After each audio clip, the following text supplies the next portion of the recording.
here, for example, I was with friends. We were all double vaccinated. I didn't have my booster, but my husband had it. He was in the US. So we, like all of my friends, they had boosters and stuff.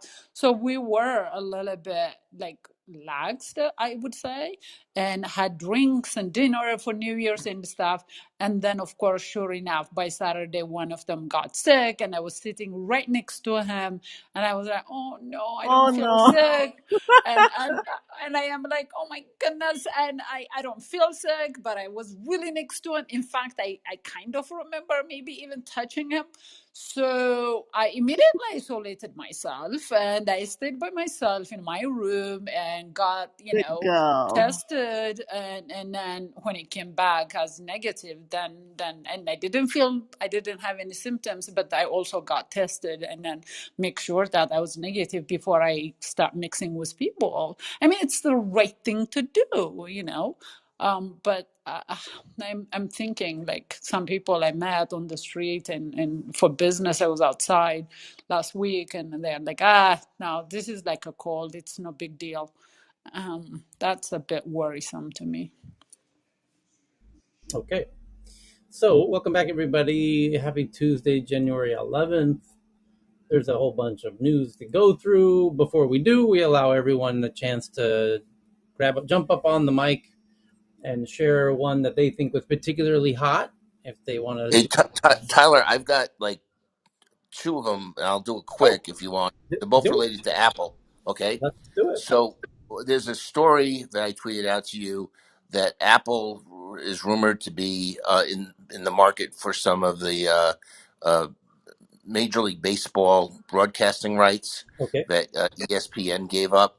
And so this is another example of a big tech company possibly getting involved in entertainment in terms of content, just like Amazon.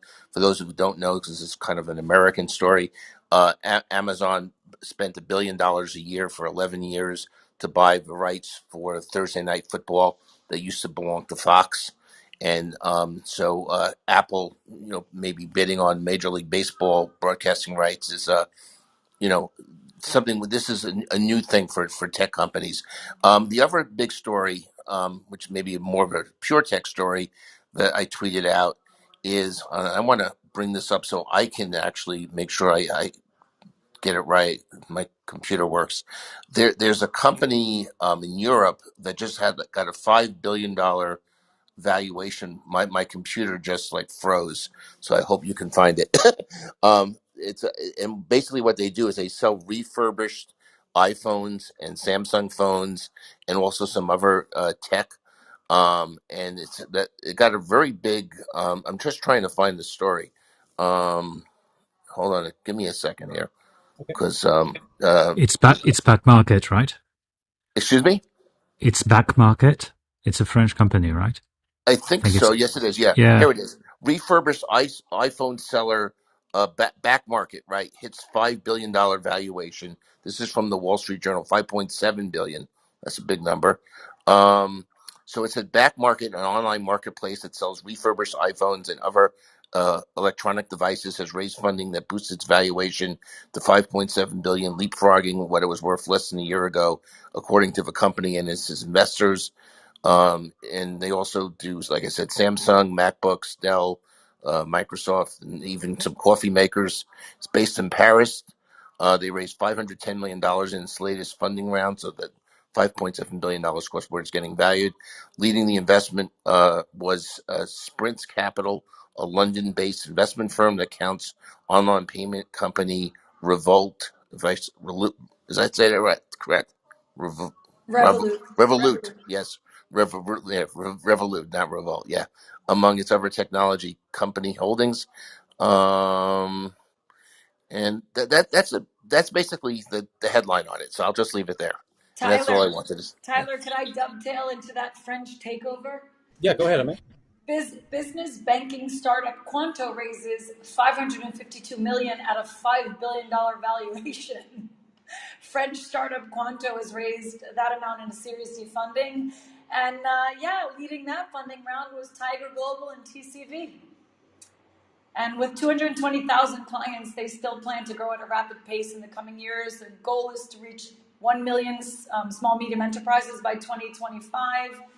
And basically, they focus on business bank accounts. Started primarily focusing on small and medium sized companies as well as freelancers, and operates in France, Germany, Italy, and Spain. Very cool. Yeah. And then One interesting thing about Pronto, that the company you just mentioned, is that their 2020 revenues were 20 million, and they lost about 25 million. And as you said, Aimee, they have 220k users, well, clients, for a 4 billion valuation. This market is just crazy. Exactly. It's a bit mad, in my opinion. It's a bit mad. if I remember correctly, Ken, you said you had two articles. Or did I mishear you? No, Can no, no. share I did too. too. So, the other Yeah. one was Apple. The other one that was a separate. Apple may be bidding on the Major League Baseball Okay, rights. right. Okay. So that was the first one I mentioned. All right. There's also why I've got the mic. I mean, if you can decide whether you want to. I'm sure someone else has probably sent it to you. There was a big article about Microsoft losing like a lot of key employees I just in its received it. HoloLens division That's right. to Meta. You We know. talked about that yesterday, did we not? Oh, you And did? Okay, so I didn't think. Yes. right. So, can I have a question? Mhm. Does that mean that Apple, if they successfully, own the rights, would then own the right to play the games only on their like Apple TV and stuff, and then rest of the television companies and cable companies won't be able to relay, or it Well, just means they're sharing? Well, no. So technically, they could do whatever they want with it, but Apple TV doesn't have enough subscribers to justify what Major League Baseball is going to charge them for the rights. So Apple would probably have to make those rights. At least initially, they probably will have to let some have some other distributors. But you're correct; they don't necessarily. They want to just put it on Apple TV. They could, but and that's why I don't even know if that deal gets done, because you have to have, you have to be able to justify the price, because Major League Baseball is going to sell those rights to the highest bidder. In fact, they're actually thinking of doing their own streaming service themselves. They already have kind of a streaming service, and they're thinking about maybe putting some more games on there. Amazon does it because Amazon Prime is so much bigger, than Apple TV, that Amazon can justify paying $1 billion a year. For the football rights, because in part because they're not, because it's the subscription to Prime that covers a lot of other things. That their business model is very different. But yeah, they could just put it on Apple TV if they wanted to. Yes. Thank Okay. you. So are we ready to get into the top news stories? I think we are. I'm ready. Cheryl, are you ready? Oh, yes. Let's do like tradition dictates the air horn. And the first big story is that Signal, which is a chat app, which is end-to-end encrypted, as far as we know, although you'd be crazy to assume that they haven't done some deal with the devil somewhere that's leaking that data. So Signal's CEO has Moxie. He did a blog post a few days ago talking about how the nature of decentralizedness and centralized stuff, and basically making the point that everything that you think is decentralized isn't really, and the sky will come crashing and what have you. Anyway, the headline today is that he is stepping down as CEO of Signal, who no doubt is adding its own crypto and has a payment layer ambitions, just like all the chat apps do, by the way. And what's even more interesting is who's replacing him. Get this, y'all. Well, it's temporary, Tyler. Yes. WhatsApp co-founder Brian Acton will act as the interim CEO as the search for a permanent replacement begins. That's kind of interesting.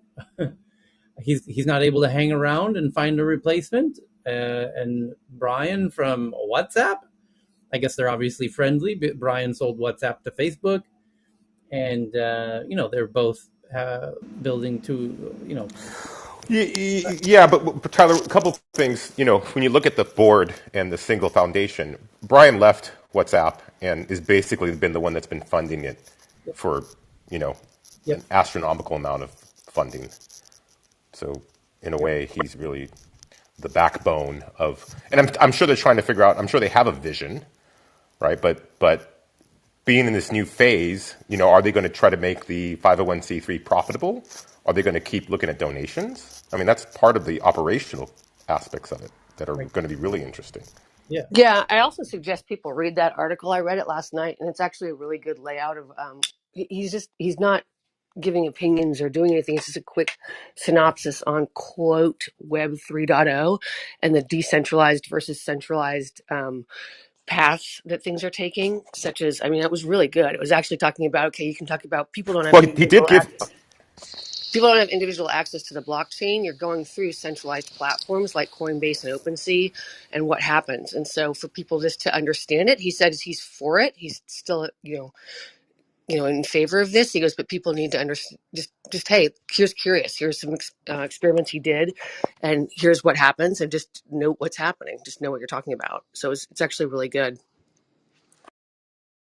So it says he wrote a blog post, which I now have here in front of me, where he says, "It's a new year. I've decided it's a good time to replace myself as the CEO.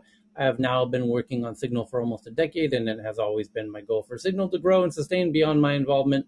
But 4 years ago, that would still not have been possible. I was writing all the Android code, was writing a lot of the server code, was also the only person on call for the service, was facilitating all product development, and was managing everyone. And I'm realizing as I read that this guy needs to learn the art of delegation and hiring good people.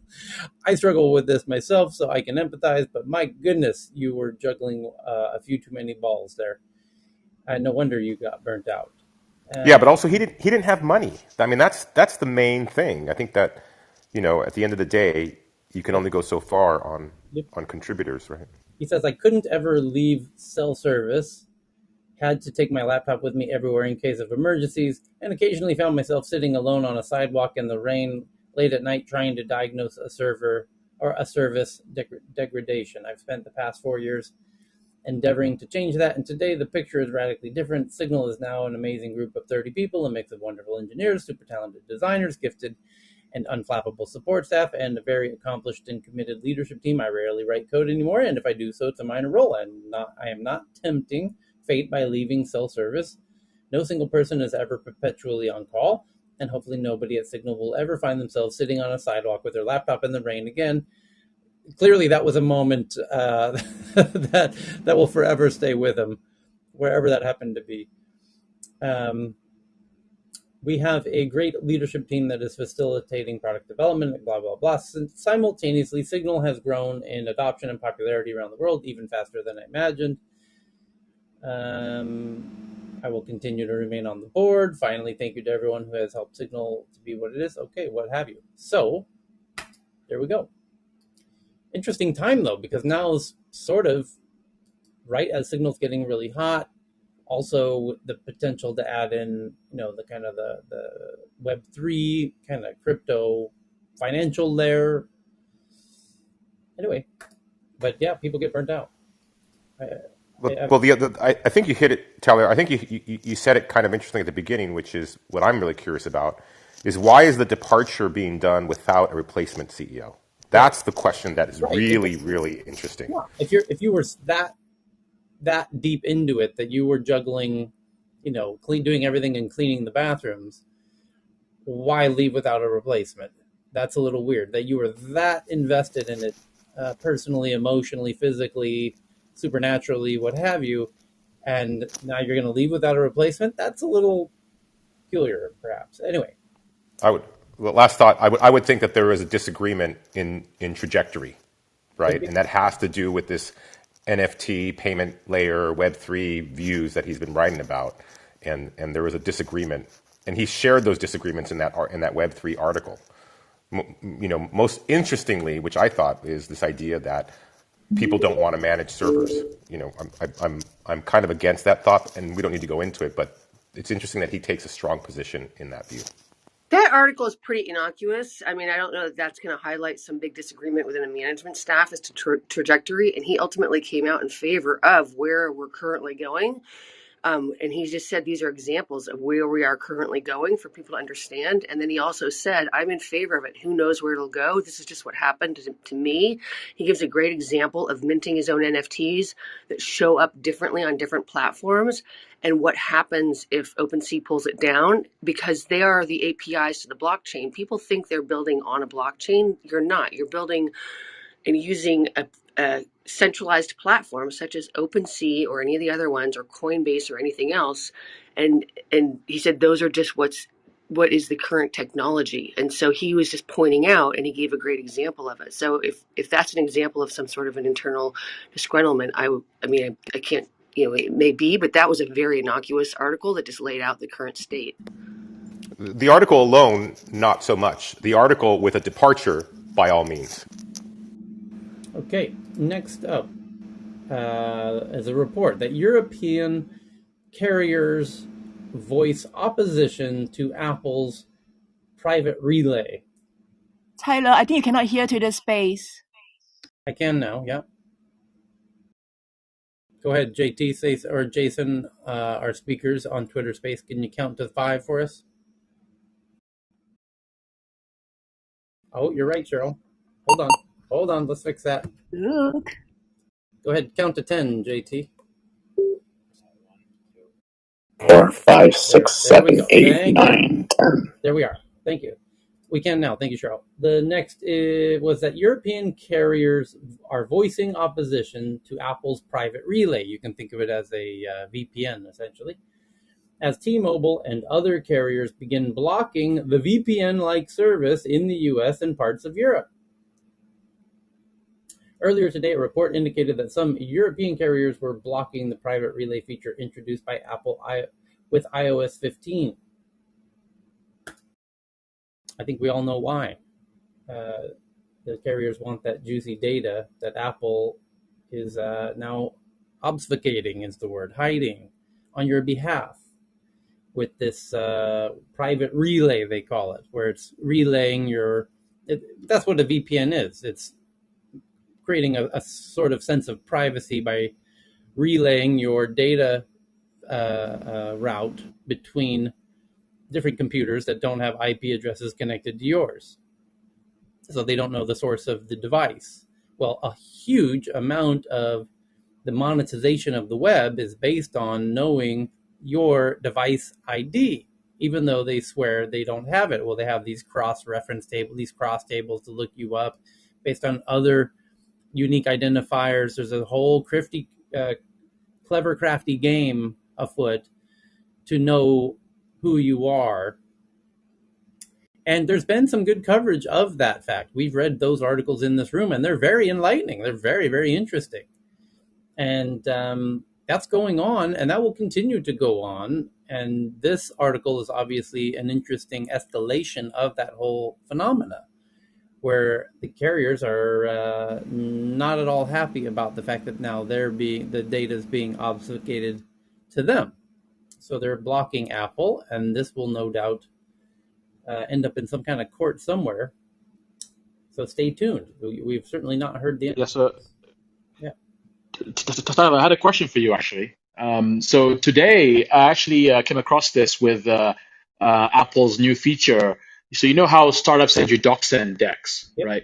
I had changed my default browser back to Safari just to see what it's like, because Safari has some new features, right, in the Monterey update, whatever. So I clicked on the DocSend link from my founder, and it brought up the Safari link, and it opened up, and it automatically said, "Hey, do you want to hide your email?" Right? Input your DocSend email, and I could hide my email. And so I was curious about this, so I tried it just as a test. But I started asking everyone, is this even ethical for a VC to be using hide my email on DocSends from founders so that I can hide? But actually, I still get all the responses. So that founder can still write me and say, hey, and see all my behavior, and say, hey, I saw that you saw my deck. You're interested to talk. But I'm curious what others on the stage and might think about this, is if it's ethical. But it's another feature that's rolled out as part of Apple's iCloud hide my email, private relay. It's all under the same update that happened earlier, or I think end of last year with Monterey and iOS 15, right? Yeah. Well, if he sent you the deck, I assume he already has your email, no? Well, I opened the email and I used hide my email. So it kind of so the email I actually put in was one that Apple suggested to hide my email. Hmm. Right? It was actually, yeah. So it's my fund email that he sent it to, but the email I put in was the hide my email that Apple suggested, All right. so that He when I get wouldn't, any response, he yeah, wouldn't know that you saw it or hadn't seen it. But he, he might not know because I use a different email than the one that he sent me, right? right. So yeah. Okay. Interesting. Uh, I have a question. Go ahead, Aram. Does that mean that in future they may extend this kind of block towards other VPN? Because I try to use that mesh kind of box for the VPN service to between the AT&T and my services. So my information is kind of obscured, but reading through this article, looks like that the phone companies are trying to get rid of that kind of VPN blocking, you know, methods. Does that mean that we won't be able to use such blocking methods in future? Well, not you certainly could on Wi-Fi. I don't see how they could stop you while you're on Wi-Fi. But if you're on theirs, if you're using their network, they might be able to detect that and cause havoc for you. It's an Mm. interesting question. Yeah. So the next one's from The Verge. That Android lead Hiroshi Lockheimer says, by the way, that's an interesting mix of a Japanese and a ostensibly German, a Japanese first name with a German last name. I don't know that I've ever seen that before. That's kind of interesting. Um, Yeah, just a Japanese mother with a German German father, yeah. father. Hiroshi Lockheimer. That's so cool. I have to see a Japanese name as a first name like that. Hiroshi Lockheimer says Apple is quote unquote holding back the messaging experience for not just Android but its own users by not supporting RCS in iMessage. This is the boss of Android, kind of pointing fingers at Apple for not supporting RCS in iMessage, because then it would put everything on an equal playing field, and Apple has been holding this kind of walled garden of Apple users inside of iMessage, and the rest of the world like, come on and open that thing up so we can all play along, right? That's essentially what's going on. And by the way, that relates to the last article about VPNs and Apple's private relay scheme that they have. Because again, one could assume, and I got a few people raising their hand in the Twitter space here, so one might assume that the reason Apple made the Apple private relay, they know that's going to stop data going to certain particular groups, that data which they as Apple have. And previously, Apple didn't really do much with that data, as far as we know. They could do a lot with it. They could build an ad network like none other. Like, holy cow, could Apple know way more about you than Facebook does with the data, with everyone going to you with cookies. And so what's going on, and this is very interesting because around the exact same time of this private relay, Apple also did a clever move that basically limited the data that was going to Facebook in some part and to Google with these cookies and whatnot. So in doing so, it again puts Apple in a really unique position to be the hoarder of the data, the value, that sweet, juicy data that advertisers depend on, I think is the right word. And Facebook got upset, understandably.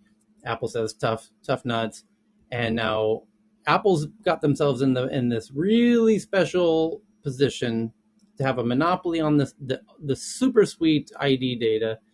And oh, how interesting, simultaneously, they're also doing a separate but similar scheme with essentially every website to so that marketers and everywhere wouldn't be able to use third parties as they've traditionally done over the decades.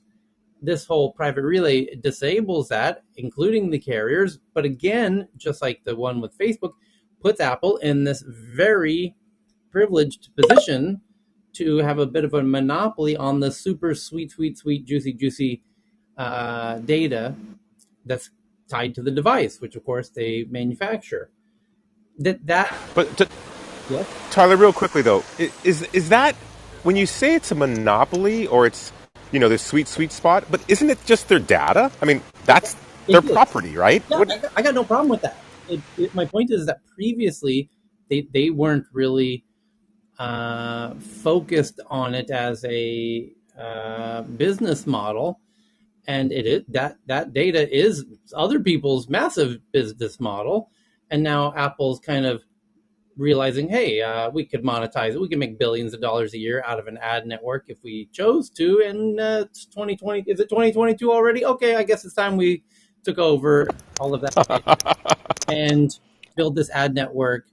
And as a manufacturer, well, because by the way, make no mistake, Google got into building devices for precisely this reason, for the ad network data, and that's why they give away the operating system to all the hardware manufacturers, because they get the data. So I see. Tyler, can I jump in? Okay. Yeah, go ahead. It's Katie in Spaces. Yeah. Go. So I think that's super astute regarding the value of data with respect to advertising. The question I just keep mulling on is, what are the breadcrumbs this lays out for an AR first world? So what it is really showing us in the ecosystem to come, whereby Apple is thinking through, to some degrees, controlled experiences, privacy protections, and end user specific experiences. It's one reason why we didn't believe that Meta was, dropping their operations on the AR VR OS that was reported a few days ago. Mainly because they need an operating system of their own, a proprietary one, and they see what Apple's able to do with their own iOS device for their product lineup, and Meta has a whole plethora of devices coming out later. They have the Ray-Bans now. They have obviously the Oculus lineup. They're coming out with a more powerful Oculus Quest next year. They're going to come out with augmented reality glasses, and who knows what else they have in their portfolio lined up for the future. So they definitely need something to control that data and capture that data even further than what they're able to do at the moment. So it makes perfect sense. So the next story.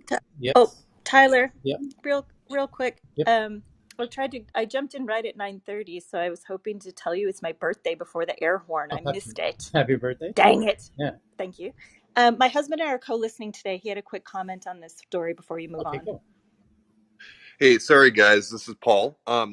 I wanted to kind of add a bit of flavor and feedback. I know that there may be some ex Best Buy people in this room as well, but this move that Apple's made actually is cascaded in some other interesting areas too. Some of which I kind of just roll my eyes at because they seem to be kind of money grabs and just a little bit of desperation, for my opinion, but.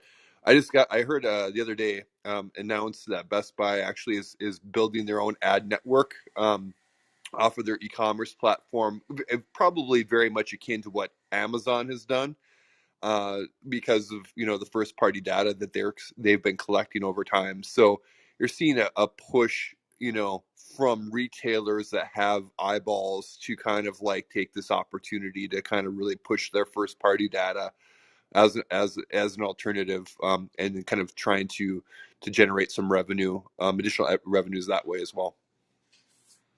No doubt. Thank you for the point, Paul. And the next article is from Korea, that Apple will let developers in Korea use alternative payment systems, complying with a law banning App Store operators from forcing their own in-app payment systems. And God bless Korea for being the first out of the gate to kind of check Apple on this issue. And now here it is. Apple's complying with Korea. They don't really have a choice, by the way, but they're doing it. And that sends a signal there to countries around the world that you now have a green light to go ahead and do the same. And do you hear that sound? That's the sound of India having a conversation today. Did you see what Korea just did to Apple? And now all of the Korean app developers no longer have to pay the 30% Apple tax. Why don't we do that for our developers? You better believe Russia's having that conversation today. India's having that conversation today. Other countries that have a lot of developers, basically, that make a lot of money out of these app stores, who are currently paying 30% to Apple. Now, is it a coincidence that Apple's focusing? It didn't used to give much of a care of that juicy, sweet data that is theirs. I mean, I don't call it a monopoly to call them a bad guy or whatever. It's their data, it's their devices. Apple's doing the same thing with the Android phones around the world. So, but Apple previously didn't do what Google has been doing, which is like really making hay out of all of the data of the device. And now the smoke signals that we're seeing in these articles indicate that Apple is shaping up to do this. Is it a coincidence that they are shaping up to do this at the same time that they're losing what was their focus, which was this 30% App Store, tax collection scheme, so to speak, in-app payment collection? Very well. So let's see. I don't know that it might be a coincidence. Next up, a company called Brex, which offers online financial tools for small and medium businesses, raises $300 million. And the New York Times is doing an interview with Microsoft's Phil Spencer on why he thinks the metaverse is an extension of gaming, sexual misconduct allegations at Blizzard, and more. So they talked to him about that. Does Microsoft own Activision Blizzard? Why are they asking him about that? Maybe because the whole gaming issue came up around AR, VR, and maybe that got thrown in. Microsoft doesn't own Activision Blizzard. So anyway, next one is from the Financial Times.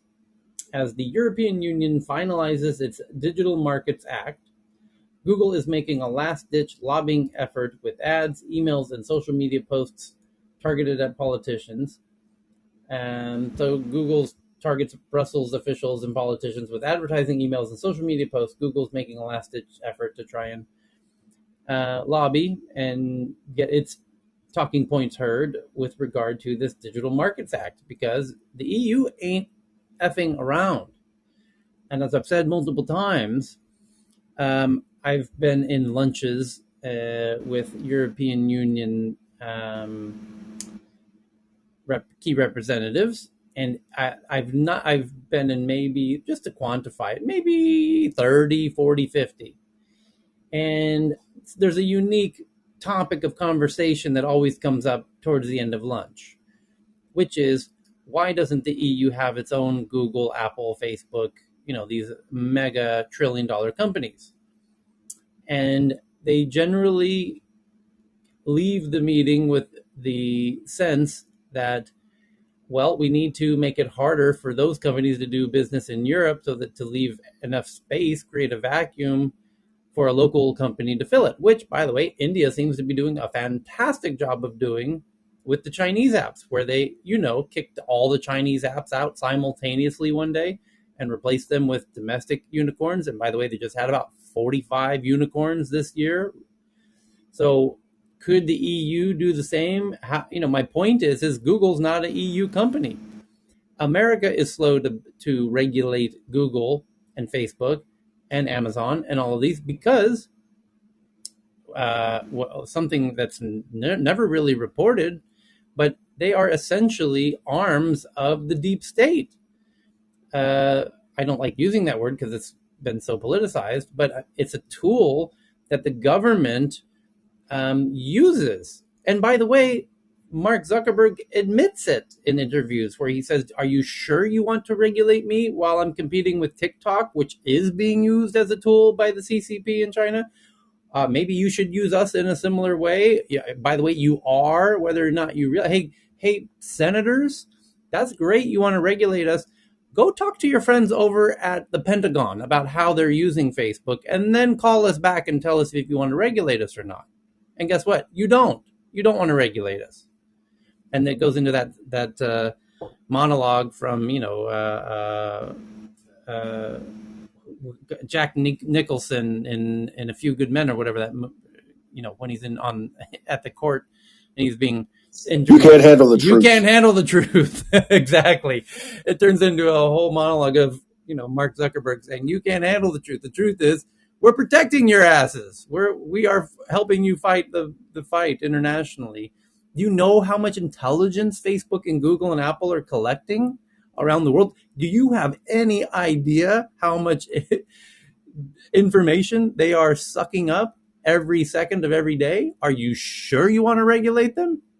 So, once the tough regulatory talk starts happening, you start getting the nudge, wink, wink. Are you sure you want to do that? Go talk to your friends at the Pentagon and double check before you start passing those bills. Well, guess what? That's in the US. In the EU doesn't give an F. Google's not an EU company. Google's an American company. So the EU is like, we're going to regulate your ass because we don't benefit one bit from you being this massive behemoth. We would like to have our own, thank you very much. And my point is, going back to those lunches, it's sort of interesting that it has come up without fail at every one of those lunches where they lament about how all the big tech companies are all American and there's notably no European ones. And what do we have to do? And they're all trying to convince. I mean, the big tech companies do mitigate that to some degree by pouring tons of research and design centers and hiring in Europe, and they're able to deflect some of the criticism by investing in Europe, Ireland, or other places. Yeah. And Uncle Joe Biden even steps in and says, "Hey, not so fast. We'll regulate our own companies on your behalf. Don't worry, we got this. It's my kid. He's a bad kid. I'll take care of him." And that's how it's been going, from the beginning. And the EU is like, yeah, you know what? We really want our own Google, actually. So we're friends and all. Charlie, this just yeah. I was going to say, this just shows the challenges in regulating these companies. They're a new world basically. I mean, like if you look at antitrust and such, those are written based on historic types and models where you're harming consumers. You're looking at railroads, et cetera.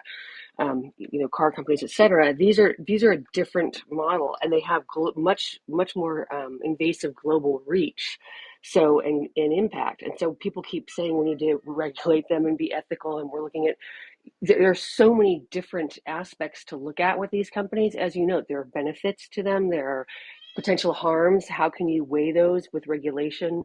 And they do become, Zuckerberg is using that, but he knows full well that he does cause plenty of harm. But again, it's not that they're protecting us; it's that our people are using them to protect us. But fair enough. So. But it's just noting what these companies are, and people need to understand that much broader understanding of what they are, their impact. They're becoming tech nation states with this power. So just understanding that framework in here. But yeah, and all the points you brought up are valid. Okay, next up from ZDNet, they say they've done a report which shows that the number of cyber attacks per week on corporate networks globally grew 50% year over year in 2021, peaking towards the end of Q4. I'm surprised it wasn't double year over year. Honestly, 100% wouldn't surprise me one bit. The fact that it's only 50, I think that's low.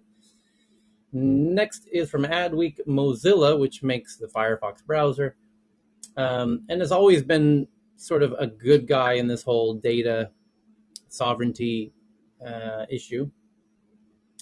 Mozilla's data sharing project called Rally and the markup launch Facebook Pixel Hunt, a study to investigate Facebook's data collection and tracking practices. Firefox users who opt into Facebook Pixel Hunt will use tools in the Rally browser extension. And this is very, very clever shit right here, where they're going to deconstruct what Facebook's doing, and Facebook's going to freak out tomorrow when they read this and try and neutralize the ability of these browsers to deconstruct what's really going on. And we know that because that's what happened when researchers from NYU built a browser extension that allowed Facebook users to give permission to the browser extension to track everything, all of the ads that I was seeing, and then build. And when you do that at scale with thousands and thousands of users, you can also deconstruct what's going on. And what do you know, Joe? Facebook shut it down. And so that's why Facebook is going to shut this down. They're going to do everything they can. And it's very clever. Because there's no, if the user is saying, yeah, I give you permission, Facebook's going to have to rewrite their terms of service to say you cannot delegate your, the pixel tracking element to third parties or whatever in this way through browsers or browser extensions or what have you. Guaranteed, that's what's going to happen. So next up, Miami-based company called Novo, a neobank for small, medium businesses, raises $90 million. And random denial of service attacks in Q4 rose 29% year over year and 175% quarter over quarter. China has the highest percentage of originating network traffic for application layer attacks. Okay. Next up, Apple shares 2021 highlights. Developers made. Oh, here's a great chance to play our favorite game. Hold on. Here we go. So, let me restart that with a little more juice on the volume here. Time to play Tech News Jeopardy, everybody. Watch out for Messi. She usually wins. Apple in 2021 has now revealed how much developers made in the App Store. The question is, how many billions did developers make in the Apple App Store in 2021? Oh, no. 100. Hold on. I'm sorry. How much have they made in total is the question. How much have developers made from the Apple App Store since the beginning, which would be, the App Store came out around 2009, if I remember correctly. I'm going to say 100 billion. 170 billion. Well, you now have a very good odds of winning if you give an answer because there's only been 2 guesses. So go ahead. 70. Go ahead, Messi. What's the answer?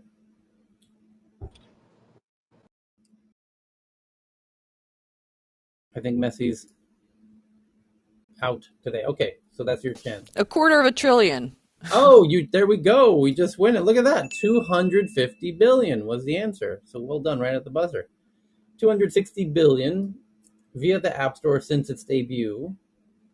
U.S. and Canadian consumers used 30 million tickets in their Apple wallets.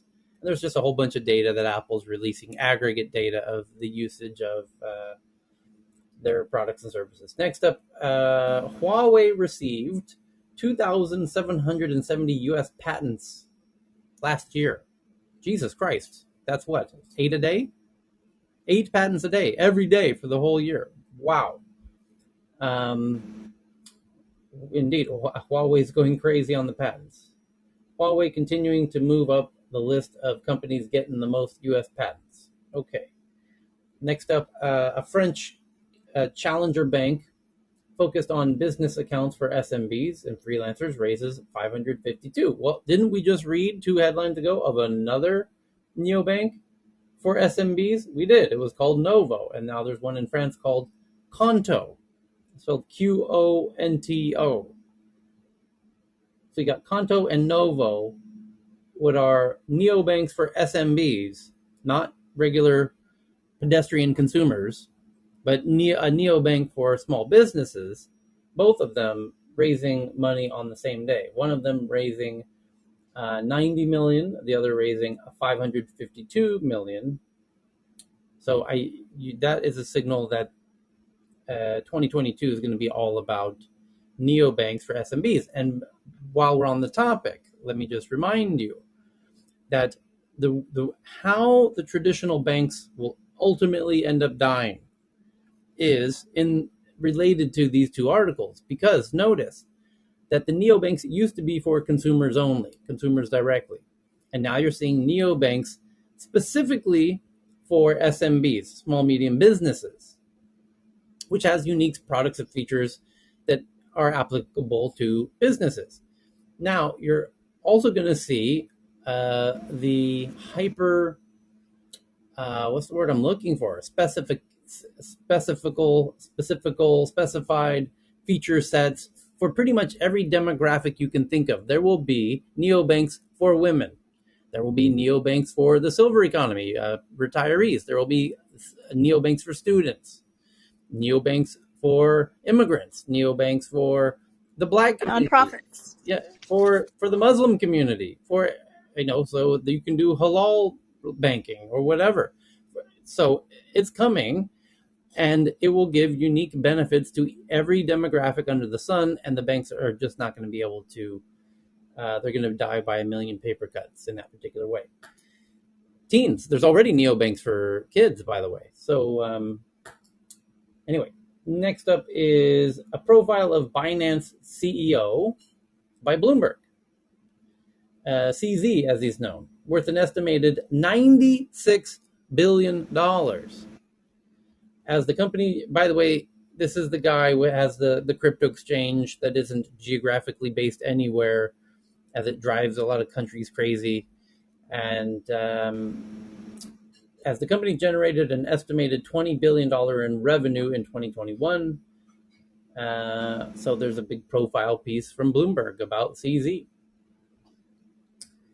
And Kevin Roos, from who might have written the article, he's a tech journalist, I'm not sure if he wrote it, he says, the amount of wealth that has been created in crypto basically overnight is totally unprecedented in human history and will have wild ramifications for decades. And yeah, that guy made $96 billion in just a few short years, making a crypto exchange. So the next article is from The Verge that the Associated Press will launch a photojournalism NFT marketplace built by blockchain tech provider called Zoa on January 31st, with proceeds used to fund its journalism. Now, this is a genius idea. And I say that as somebody who had this idea. And I said it in Tech News Around the World, which is my vision for a brilliant use of NFTs would be when you guys, and I said this, I don't know, 6 months ago, you remember that airplane that was going, there was a video that went viral of an airplane engine on fire when the person sitting right next to the engine had made a video of the engine on fire of the airplane they were on. It was a while ago, but it was for 24 hours. It was the most shared little viral video of, the engine right outside the window flaming, right? You guys remember it by chance? Well, when that came out, I said, Yes. You remember it, Cheryl? Good. So do you remember me saying, now this would be a really amazing use case for NFTs, whereby that person who made that content was being, had their content stolen hundreds of times by journalists around the world who made headlines and embedded the video on their own blogs and got all those clicks. And the person who made that content legally should have been able to monetize all of those journalists and publications, hundreds of them, that embedded that video. And if you had a blockchain NFT system where you said, hey, here's the video, instead of stealing it from my Twitter account, click this link so that we can track who's using it and who's paid for it. I think that would be a genius use case for NFTs. So the Associated Press is launching a photojournalism NFT marketplace. I kind of like it. Do you hear that sound? Do you hear that sound in the background? Do you hear that little sound? That's the sound of a brilliant idea being put to good use. And shame on me for wasting all my time on tech news around the world and not building that startup, because I think there's some. There is going to be a non-blockchain related solution for this very soon. Yeah, it doesn't have to be on the blockchain necessarily. There's some benefits if it is. So Take-Two Interactive will acquire Zynga for $12.7 billion, and we read that yesterday. Peer-to-peer car sharing marketplace Turo files for their S1. That means they're going to IPO. Meta delays a full return to the office until March 28th and will require COVID-19 booster shots for returning staff, which raises the question, why doesn't Meta just go permanently remote and let everyone work remote via their VR headsets and use that as a massive PR headline? Like, hey, it's called eating your own dog food in the tech space, by the way. Seems like a golden opportunity. Next up is Paris-based Back Market, Deja Vu, an online marketplace for refurbished iPhones and other devices, raises $510 million. And that was the headline that Ken shared at the very top of the hour when we got started, as we're now an hour and 20 minutes into it. And the next one from the Washington Post, which says they have sources that Trump declined offers from Getter and Parler in favor of his own social media startup and is frustrated with the slow development of the Truth Social network that he's trying to build. Advisors say the former president is frustrated by the pace of development of his promised website, still months away from launch. Well, that gives me the opportunity to raise my favorite question. What's going to happen if Trump runs for president and wins? By the way, do you think that the journalists whose business has gone down since Joe Biden was president will be giving him free airtime? It's a really hard question. They will benefit to the tune of millions of dollars if he wins again. Gee, I wonder if we're going to be getting tons of free coverage from Mr. Trump. And if he should win, what happens to Facebook and Twitter, who have banned him? Lucky for them, he's not vindictive. Lucky for them, he's absolutely such a very forgiving person who has never retaliated against anybody in any kind of way whatsoever. I'm sure it'll be business as usual the day he resumes the presidency. And I'm sure Twitter and Facebook have absolutely nothing to worry about. Isn't the real news story there, Tyler, whether the that committee does its job and has the appropriate law to really look into, and I'll use those words, look into January 6th? Well, I mean, there's already some people in the DOJ that are already starting to propose certain laws that were broken. So, I mean, that's to me is the real story there, the underlying big story. But I totally agree with what you're saying with regards to if in that scenario, yeah, then sorry, there's a whole lot of things that'll happen. If Trump does manage to build a social network, which, by the way, that's a huge if. LOL. Yes, but just fantasy thinking here for a second. If he should build this Truth Social, and let's say he gets the Trump folks on board, would he then need to recuse himself in any kind of strong policies, executive orders that might be kind of retribution against Facebook? Because then he has a competitor that he can make executive orders against, for example. He didn't recuse So that would himself in any require a meaningful degree of way. self-awareness that he just wouldn't have. So no.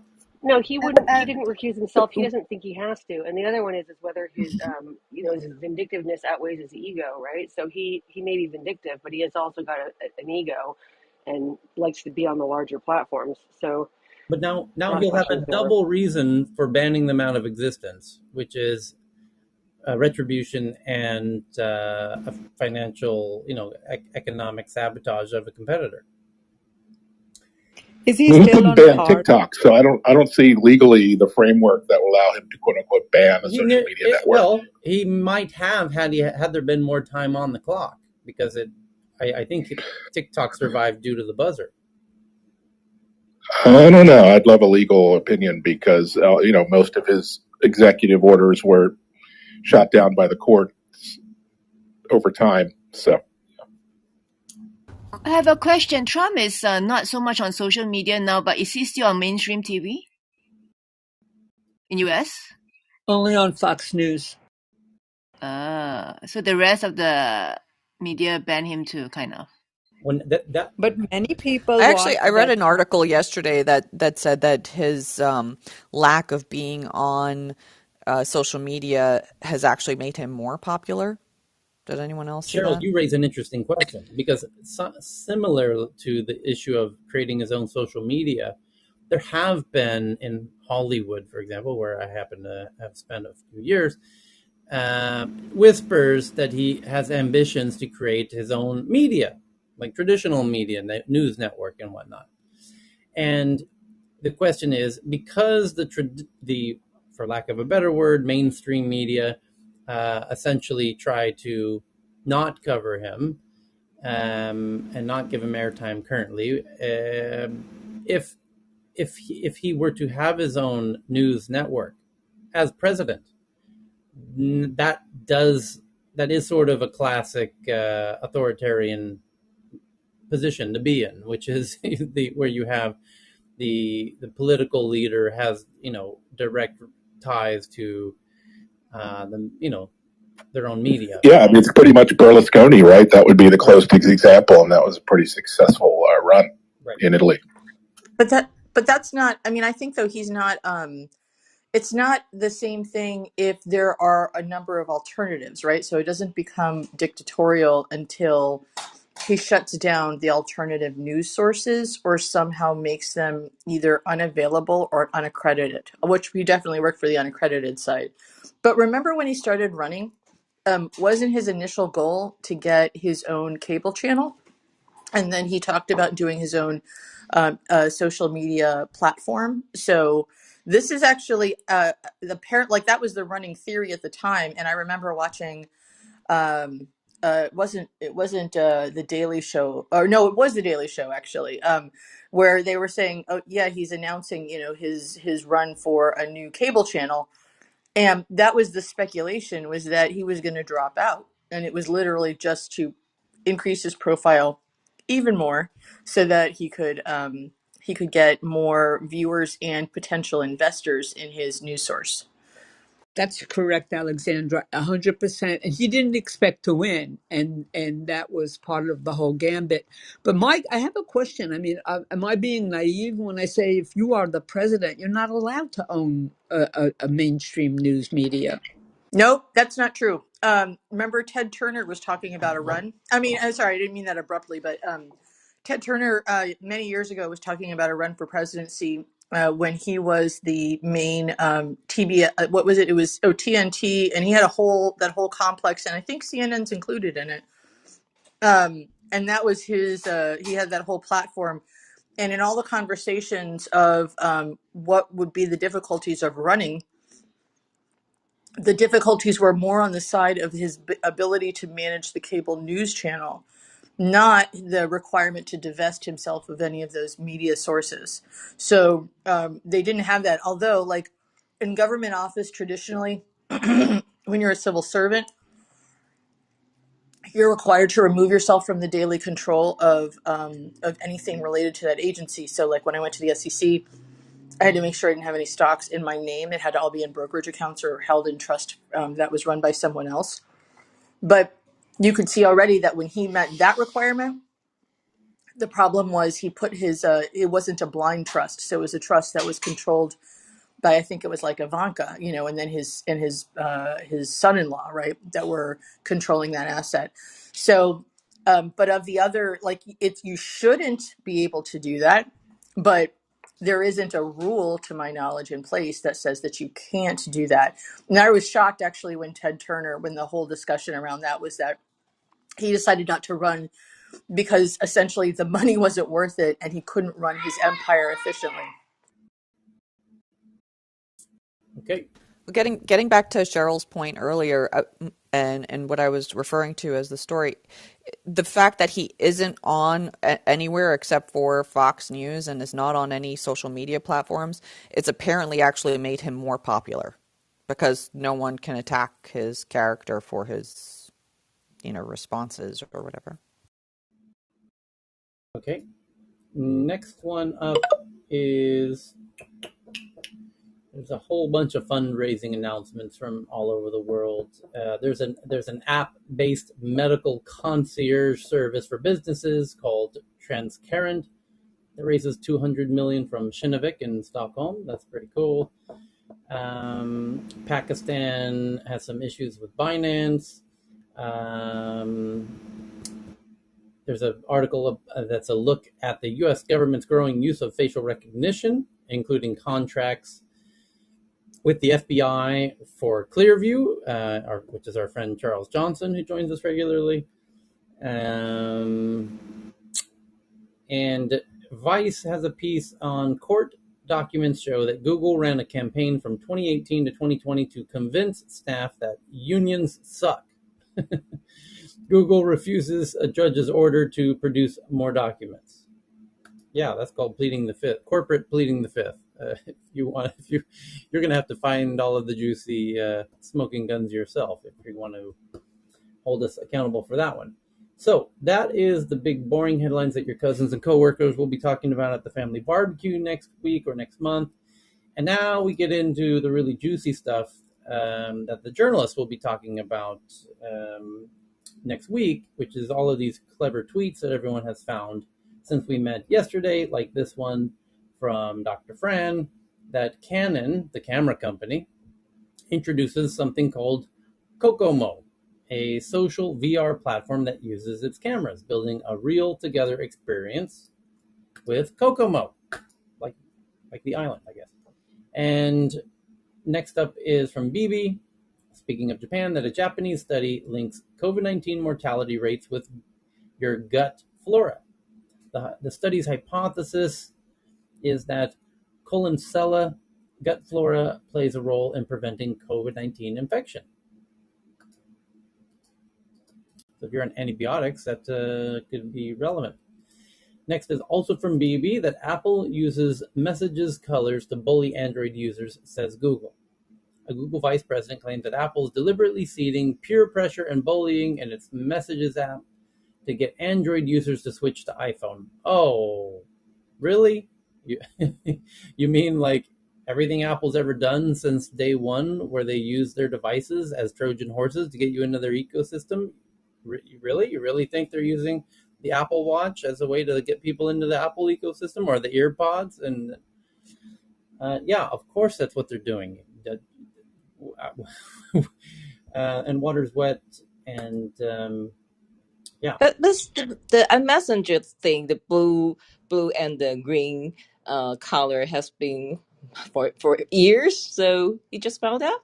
Yeah. Maybe that's how he dedicated never use the Apple. And then Maybe Jason, who's on stage in Twitter Spaces, sent in one about Japan as well. Japanese man who rents himself out to do nothing for a living says he will what? Jason, what is this one? His name's Shoji Morimoto, is paid to join people for everything from eating lunch to hearing a murder confession. He told he just hangs out. He told CBS News, "I don't make any special effort." The Japanese man who rents himself out to do nothing for a living says he will reply to chit chat, but that's it. Shoji Morimoto works as a so-called do-nothing rent-a-man. People hire the 38-year-old to join them in activities like eating, shopping, and going for walks. Quote, "I don't make any special effort," he told CBS News, adding, "I reply to chit-chat, but that's it." Shoji Morimoto loves his job, but he doesn't try very hard at it. That, in fact, is exactly what makes him so good at it. The 38-year-old Japanese man offers his services, or lack thereof, as a so-called rent-a-man. I lend myself out to do nothing, which means I don't make any special effort. I don't initiate conversation. I reply to chit-chat, and that's it. People pay him to join them in activities ranging from the mundane, like having a meal, to the extreme, like listening to a murder confession. Morimoto got his start in the unusual job in 2018 when he was unemployed and opened a Twitter account called Do Nothing Rent-A-Man to advertise his services. He now has more than 200,000 followers. Morimoto told CBS News he's constantly amazed at the huge variety of personalities, circumstances, and situations of his clients. Some people are lonesome, he says.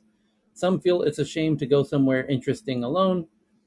They want someone to share their impressions with. He books up to 3 gigs a day and has completed more than 3,000 so far, according to The Independent. His past gigs include sharing a coffee in silence, listening to a busker, sharing cake with someone on their birthday. Oh, Jesus, that's sad.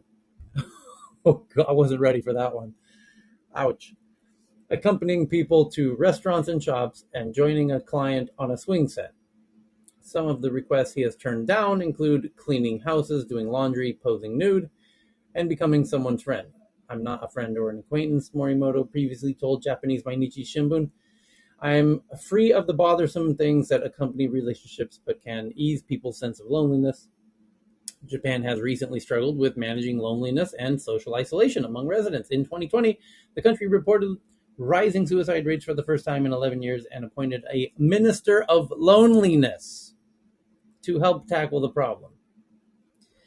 And Tyler, I've heard of people doing this in, there's other articles about this as a service, not just the listening, but accompanying people either to lunch or a movie or, anything. They don't want to be alone, like someone in a city where they don't go to cities where they don't know people and they don't want to go out alone, and they'll rent a person. So yeah, I've seen that. I mean, his sounds a little bit more extreme, but yeah. now I want. Yeah, there's also those people that hire people for hugs as well. They go to their home and they just sit there and hug them. Well, there's But can we roll back to the listening of the murder? How did that one work? we're Or not. the murder They confession? didn't go into details. But if you ostensibly murder somebody and you feel the urge to need to tell somebody, now you could really relieve your tension for needing, and you're not good at keeping secrets. Hire somebody that has no connection at all to confess. But doesn't that make him liable to contact the police then? Not if he doesn't. Well, you can book him without really revealing your identity. Oh, Oh, anonymous. no, you do, or else you're part of the Yeah, U.S. yeah. You do, or else you're part of the conspiracy. So that's accomplice after the fact was the old common law way of saying it. Maybe that might not be true in Japanese law, though. So, an interesting thing to think about for everybody outside of Japan, as somebody who lived in Japan during the early 90s and throughout the 90s and 2000s, every time I would go to Tokyo and hang out with my friends, and you hear Cheryl and I speaking Japanese on an almost daily basis, as we did this morning, I understand Japanese culture rather intimately, as Cheryl can confirm, and any Tomoko or any of the Japanese folks on stage. And I'm obsessed with Japanese culture to some degrees, and I love Japanese culture. And what I want to convey is that Japan has been very consistently 10 years ahead on things that seem crazy at the time and then end up regurgitating, remanifesting in the West, in Europe, in the US, in their own unique ways, but no doubt in similar ways. So, as crazy as this seems, this would only be the 100th time that Japan's doing something kind of unique and crazy 10 years before everybody else. This loneliness epidemic. I don't.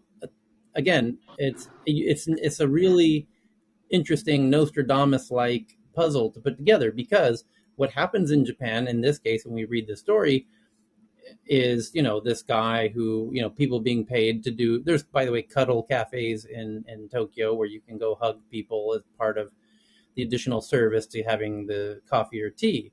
Is that you want to physically hug people, because when you have a whole bunch of lonely people who don't have significant others or even date, there's a physical need to hug people, actually. So that's one aspect.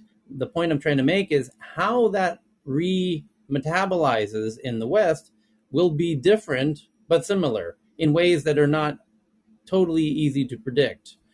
So we might not have cuddle cafes, but the loneliness epidemic, I believe, the fundamental underlying cultural similarity will be this loneliness epidemic that I think is we're going to. Tyler, we're already seeing it. Isn't our former Surgeon General? I'm trying to look up the book right now, but that when he did the research on what are a lot of the underlying diseases in America, found out that lack of community and social connection was a huge factor. Amen. And so he's out. I'll find the book and come back around. Right. Well, I think one thing that the West seems to have forgotten more so than the East, Japan being an interesting exception, is that we are social animals and tribal animals and are used and function in a community context, and we crave community because we came from primate tight-knit communities. And animals around the world still function in that way. We are social animals ourselves, and so when we try to operate in a very isolated fashion, as we are in the remote work, VR, what have you world, there's going to be interesting consequences that were not obvious. Although I think the loneliness epidemic is going to hit hard in the next few years. Yeah. No, Tyler, remember the first studies on this were back when as people became wealthy and started joining gated communities where they're not in touch with their neighbors, right? So there's this, that's when suicide rates in, basically the fathers, males, started to notably climb. And also they show studies that show that communities that have less resources or are less basically and depend more on each other are tighter and happier. And I just found the book. It's Vivek Murthy was the former Surgeon General, and I think the book is called Together. Okay, so next up is a tweet from BB that I'm retweeting to the Tech News Twitter account that JD, which is one of China's biggest e-commerce sites, one of the biggest in the world, think Amazon for China, opens robotic shops in the Netherlands as Chinese e-commerce giant JD tests new model in Europe. The stores merge online ordering, like Amazon, with pickup shops where robots prepare parcels for collection. Told you. I told you. Did I tell you? Did I tell you that this was what was going to happen? I did tell you that the robots would be assembling your orders and they would automate all of that. And then they'll automate the delivery. And if you look at the tweet I just twatted on the Tech News Twitter account, TNATW, you will see an image of this cute little delivery bot. You know what? You're a lazy person, so I'm going to go ahead and pin it to the top of the clubhouse room. Oh, it didn't provide the right image. That sucks. Let's try that again. Let's try it again. Let's try pinning that again one more time. Let's hope it works. I don't think it will. But anyway, the article shows a very cute little micro car. It looks like a car for a 5-year-old. And this car has 4 little wheels, and it has little cameras, and it drives around, and it's going to drive the stuff to your house. So JD has remained largely unscathed by government tech crackdown, but new markets are key to offset slower consumption spending in China. The stores merge online ordering with pickup shops where robots prepare parcels for a collection. So here, I just wonder in future what land will they use? I don't think they can use the normal car lanes, but if there are so many of them, they will be occupied the pedestrian area as well. So which land are they going to use? They'll use probably. It's funny. There's Starship out of Estonia makes robots that go on sidewalks, and you're right. Hey Tyler, following yesterday's conversation on use of the Meta for training and stuff, that we're nowhere near doing that for medical. They said that training robots like this in virtual worlds, using the virtual technology to train them because it's much more spatial, is actually a great use case. I like Judy's point about where I just was. Oh, sorry. Go ahead. no, it's like you have the sidewalk, the bike lane, and then the regular car lanes. And where will these things fit in is a really good question. Underground tunnels made by Elon Musk's boring company. There you go. oh, there we go. You Go took the ahead. words right out my mouth. The boring company. Okay. I just wait before we go that just that so I just looked this up that impulse buying is between 40 and 80% of purchases, and over 87% of shoppers make impulse buys. More than 50% of grocery is impulse purchase. So the one thing about delivery is that it actually precludes a lot of sale from impulse purchase. So I would love to see it in like, a year, um, whether or not their overall sales have gone up or down by adding deliveries, this kind of like places that sell so much with impulse purchases, whether or not impulse purchases are no longer, I mean, which is a huge business, those little, things that are by the register, or, the high, like if you've ever been to any chain where like you literally are walking around impulse purchases that are priced between $10 and $30 so that you can add more to your bill. I don't know if overall there's going to be a higher or lower total sale, because that's such a huge percentage of sale. I mean, those impulse buys. No, to add to that, Alexander, to add to that is also, and this might be what you're actually saying, is that when they have the live shoppers, like for Instacart and everybody else, those guys ping back to the purchaser and say, and would you like this? So they're actually, even though you're not there, they're still kind of um, still somewhat leveraging that, impulse purchase. And so if you go straight robot, as you know, you're getting rid of that. Okay. Next up, from BB, China's digital yuan wallet tops download charts in Apple and Xiaomi app stores ahead of Lunar New Year. It can be used on mobile payment apps like Alipay and WeChat Pay. The dedicated app has maintained momentum with discounts and red packets, meaning free money. Yep, very clever. You can And some province, some government like pay in the digital yuan, so somehow they are forced to use it. the government employees have to accept. Accept that they have no way to say they need the Exactly. traditional Make note, everybody. China has figured out how to very efficiently get everybody to use their digital currency and nothing else. No Bitcoin, no crypto, no. You're using our digital currency and absolutely nothing else. Because if there was an alternative and you didn't want to use the central bank digital currency, well, then of course you would use the alternative. Because you understand that by using the central bank digital currency, or the state issued currency, digital currency, that you are being thoroughly tracked in ways that are hard to even imagine. So, Tyler, yes. you're being tracked anyway.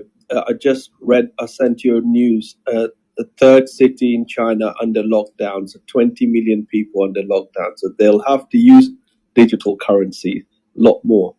But yeah, so I think China is getting into trouble. Yes, but good luck trying to escape.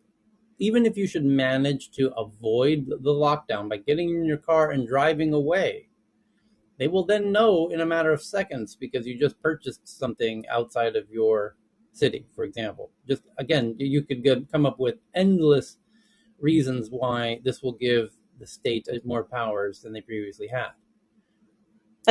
Actually, there's no way to escape because they need a QR code to enter every places. So, I yesterday or the day before yesterday in Shanghai, they locked down a shopping mall right away after they have a positive case, and the people need to sleep in the supermarket.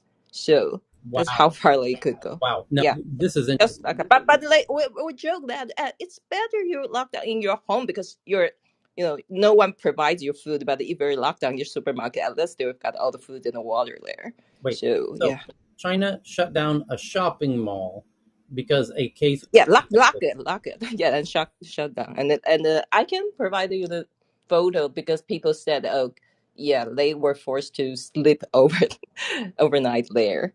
And the problem is, it's getting closer to Beijing, and the Winter Olympics is next month. So right now, as far as we know, they forced the athletes to no contact with the local people at all right now, from now. Right. So until the end.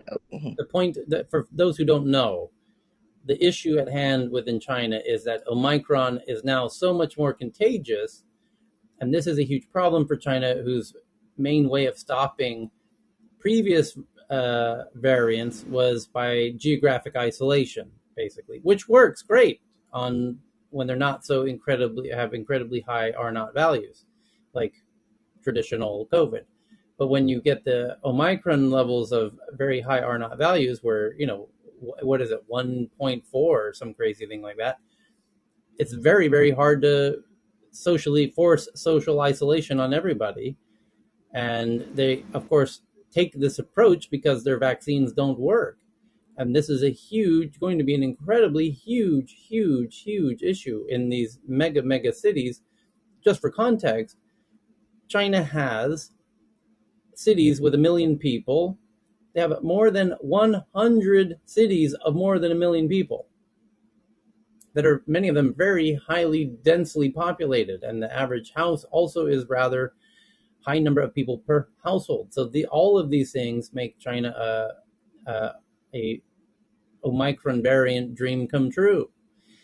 And this is going to be very dangerous. They managed to essentially stop the spread of it geographically previously. And then the question is, can they do it again with such a incredibly virulent variation?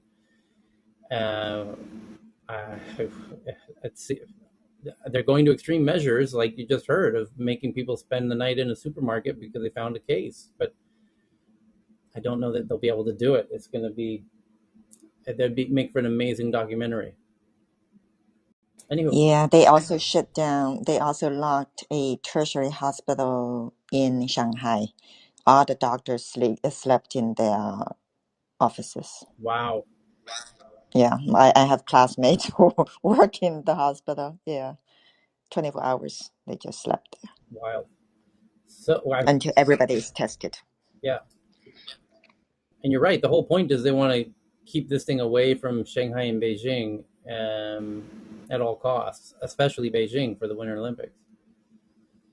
So Facebook leases up all office space in Austin's tallest tower in a historic deal. Facebook's parent company is looking to hire hundreds, will keep other downtown offices in Austin, Texas, as Facebook goes big into Austin, Texas. And WeChat Ads list of data it collects as its parent Tencent aims to comply with Chinese strict new regulations, which went into effect November 1st, called the Personal Information Protection Law. The feature is meant to comply with China's strict new data requirements. Yep. Makes sense. So they now have to inform everybody precisely what data they are collecting.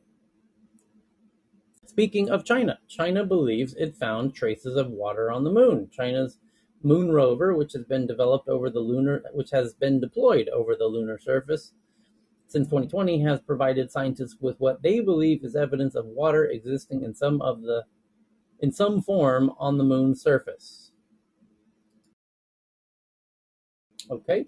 Next up is from Ted Abramson from The Guardian that U.S. emissions roared back last year after pandemic drop. Figures show planet heating emissions rose by 6.2% compared to 2020, with the rise largely down to increase in cars and trucks on the road. So we're back to killing the planet on our regularly programmed schedule. The New York Times says, in a world first, a man has received a heart from a genetically altered pig. The breakthrough may lead one day to new supplies of animal organs for transplant into human patients. And this is me doing a perhaps controversial applause for the incredible science behind that is enabling that. I can imagine that many people might take issue with using animals to grow organs until your child or parents or loved one would need an organ. And then Tyler, yes. It's thanks to gene editing. Yeah. Because in order to do that, what they've done is they've switched off 3 genes in the pig, so prevents immune rejection. and they put on 6 genes, human genes, added in to prevent blood clotting, improve compatibility, and reduce risk of rejection. And they switched off one of the pig genes so that the pig heart doesn't grow. It's half the size of its normal for the same weight, so it fits with the human. I mean, amazing, really, really. And I also noticed that one of the scientists or doctor, is either an Arab or, so it's got nothing to do with in a pigs for Jewish and Muslim people don't use it, but for science, I think for using it in your body, it makes total sense. Okay, so BB just sent me a DM of the social media proof of people sleeping in the supermarket. That's quite it looks like an interesting music video. I mean, it's very surreal looking, I have to say. Viral doing, yeah. Yeah, and they are definitely sound asleep. So the next tweet is that Binance is tapped former government officials for Russia and Ukraine posts. Ex-Bank of Russia executive Olga Koncharova will head government relations in Russia, and someone else in the Ukraine Agency of Infrastructure is both going to be working for Binance, as Binance wants to exist in those markets, and that's a clever way to buy some political influence to keep the doors open over there. Well done to CZ. Next up is from the BBC. The police arrest a man for making an app that sold Muslim women. The arrest came days after a similar app called Bully Buy generated outrage and led to 4 arrests.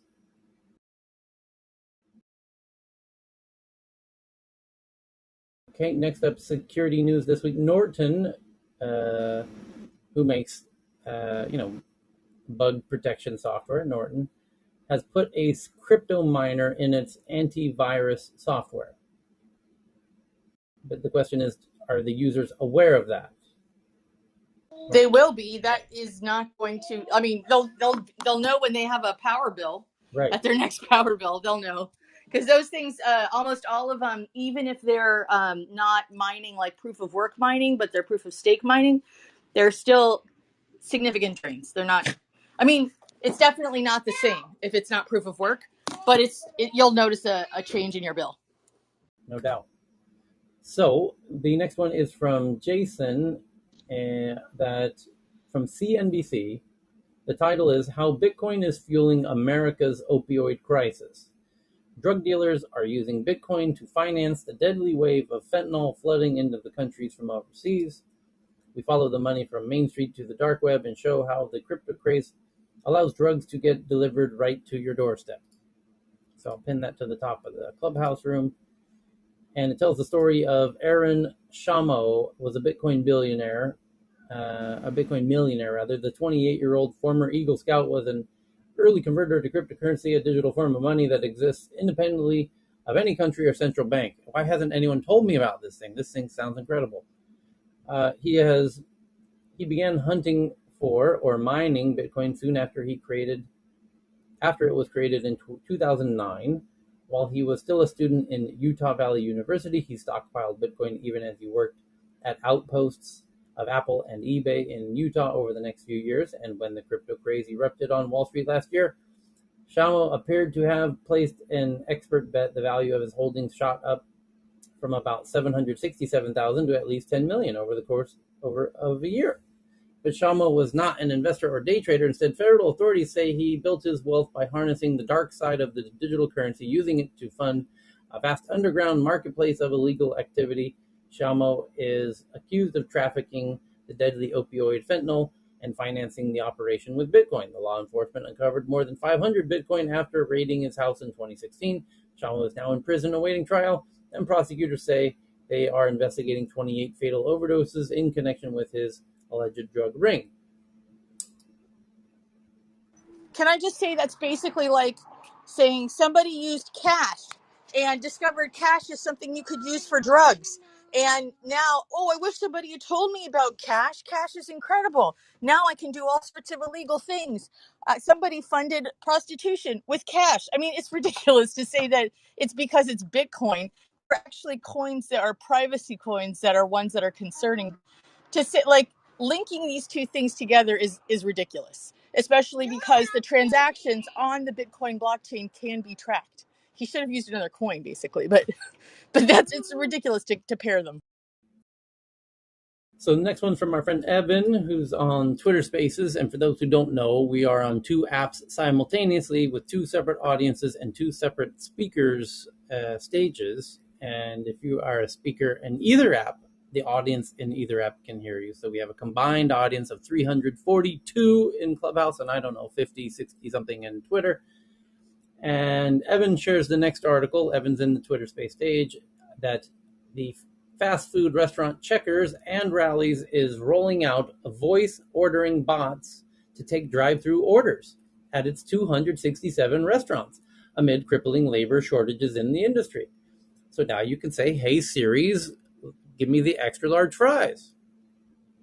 The automated voice bots will allow restaurants to redeploy existing workers to more people-dependent tasks. Now, this is very interesting because we previously covered that the French fry station at many popular hamburger fast food franchises are also being completely automated with a robotic arm.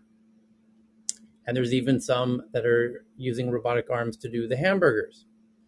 So we're now seeing the order taking being done by automation of sorts, and the French fry station. And by the way, the order placement inside the restaurants, anyone from Scandinavia knows goddamn well, you can no longer order your orders at fast McDonald's or Burger King or whatnot by a human. It's all touchscreen as you walk in the front door, and it's a vastly superior experience. So here we go with fully automating the fast food experience, which Japanese people say what took you so long. Again, they were 10 years ahead. So thank you for that one, Evan. Tyler, with that in mind, yeah. I saw an article the other day and I wanted to share it, but McDonald's at their ordering station asks you for your QR code for your vaccination status.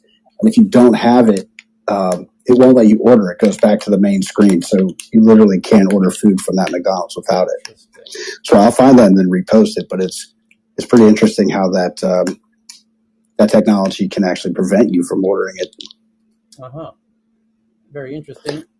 Yeah, didn't McDonald's announce a similar initiative? Actually, they bought a company last year around voice or automated ordering. I don't know, it worked for them because they sold the company, and I don't think it's in production. So it's not that easy to get a voice interface working for ordering.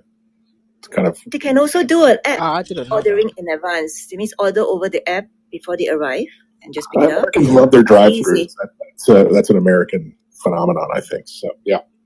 Yeah. No, I wanna say, and I love how we've been covering this subject so closely. I'm not speak over anybody, but my main thing with this is that like just highly populated metropolitan areas.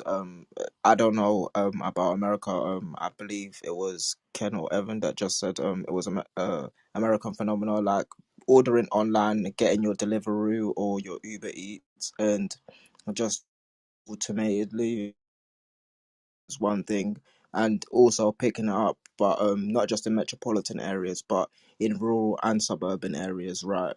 As long as there's straight roads there, you can probably get your McDonald's there. Shout out to the Romans for straight roads and that, but literally, I would say more so than anything else, you have to order through machines in central London, and it's probably the more efficient way to do it. And if you're in a mall, I don't know if anybody remembers what those were, but they're places where there's a lot of stores in them. But in these malls, you have to do that for most places, right? And especially in the McDonald's. So I feel like McDonald's really is really pushing this automation, and not just that, but the self ordering as well. So, and all of this human automated, the articulation of that is necessary. We've complained about fast food restaurants for so long and how it's such a shitty job, but now all of those jobs are given to these machines. Mm-hmm. So the next article is about the unrest in Kazakhstan continues after a week of protests, leaving at least 164 dead. The president announced in the press conference on Tuesday that the Russian-led peacekeepers in the country have completed their mission and will begin their withdrawal on January 13th, according to local media. Peacekeepers were deployed following last week's protests, which killed at least 164 people.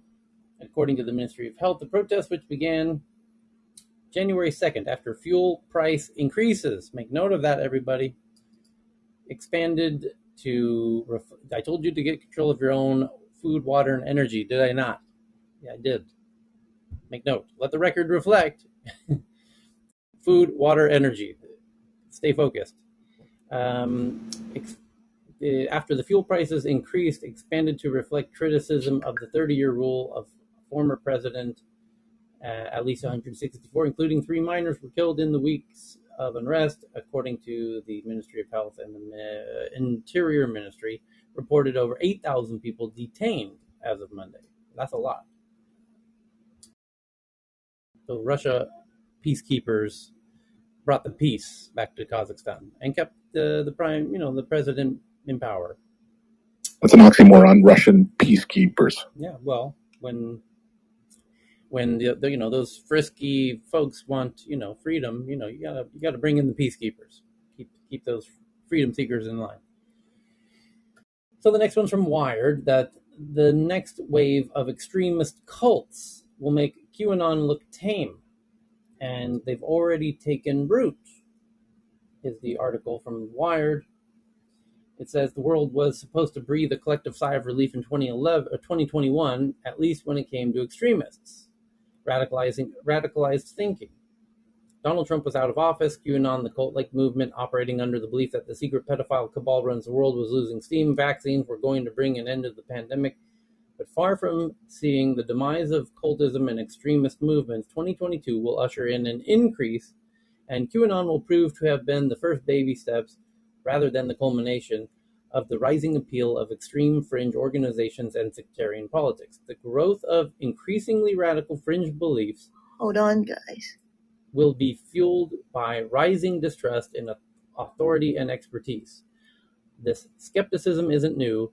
We have been primed by fake news headlines for a number of years. Next year, though, a potent ingredient will be added to the mix. The exhausting continuing. Hold on, Cheryl. The next year, though, a potent ingredient will be added to the mix: the exhausting continuing uncertainty surrounding the COVID pandemic. Historically, cults have flourished in times of flux. Tyler, Yes? Tyler, Yes, Cheryl. they can't hear you on Twitter Space. Yes, I can. Yeah, they can. Yeah, I can see. I can hear him now. Yep, they can hear me. Yeah, great. Just now you couldn't, but now it's okay. The growth of increasingly radical fringe beliefs will be fueled by a rising distrust in authority and expertise. Historically, cults have flourished in times of flux when behavioral norms shift and stability is elusive. If anything has characterized 2021, it has been a sense of constant displacement and danger by a novel disease. We have all experienced endlessly changing official narratives and communication strategies about COVID-19. We have also seen death tolls continue to rise and social institutions break under the strain. This will resume in 2022, despite our hopes that the pandemic would be regulated to the past. Even the least extremist-minded of individuals will struggle to maintain their equilibrium. Added to that instability is the sense of isolation we have experienced in 2021, and extremism feeds on this kind of exclusion and loneliness.